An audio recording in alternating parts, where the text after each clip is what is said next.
In my opinion, let us first agree that Israel and the Jews are administratively and intellectually separate entities. Jews are spread throughout the United States and hold significant influence there. Our main issue is that Israel strongly wants Trump to strike Iran.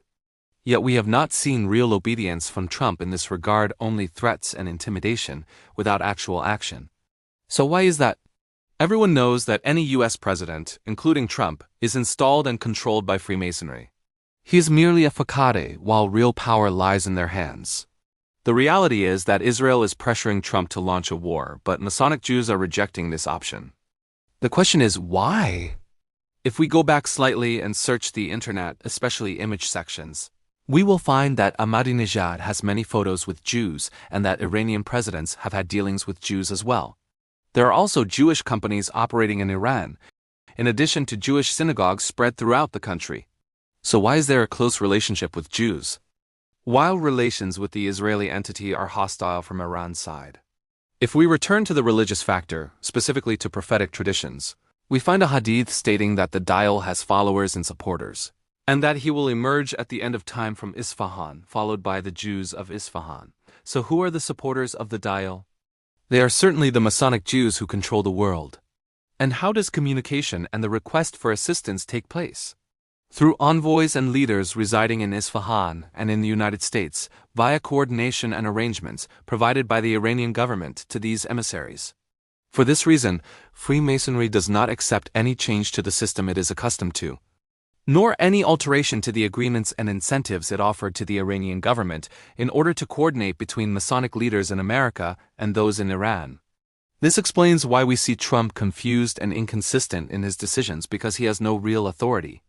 As for the Israeli entity, it fears that Iran will emerge as a powerful force in the region while it weakens. So it wants to bring Iran down. Here, there is an internal conflict related to that specific side. Accordingly, Freemasonry and American Jews brought up the Epstein issue at this exact timing, and most of the scandals were focused on Trump and Netanyahu, even though many others involved were concealed and their names were not revealed. This was done to divert attention away from the idea of a war against Iran. This also applies to the Fordo nuclear facility issue. Trump stated that he bombed it after pressure from the Israeli entity, but in reality, it was not touched at all. In doing so, Trump satisfied Freemasonry and deceived the Israeli entity. Otherwise, the one who brought Maduro from Venezuela, would he not be able to bring Khomeini? Especially when the United States possesses a so-called doomsday aircraft capable, with 2 strikes, of destroying Iran entirely, along with Iraq.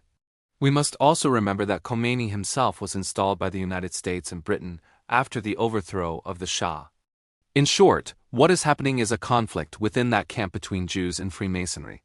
Freemasonry does not want Trump to be dragged by the Israeli entity into striking Iran. Iran is their ally and has arranged matters in their favor. This is why the Epstein scandal was brought out, and the documents released about Epstein represent only 1% of what is actually hidden. What was revealed was merely a threat message saying, "Do not cross the line, or we will reveal the rest."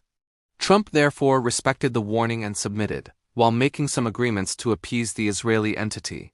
That is all. In the end, the most dangerous question remains suspended.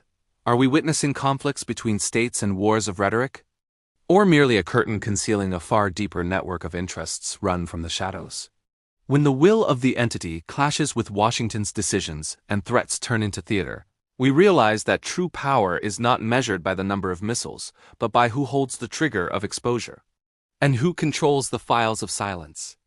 What has not been revealed today may be far more dangerous than what has. So are we facing a postponed war? Or a truth that is never allowed to be spoken?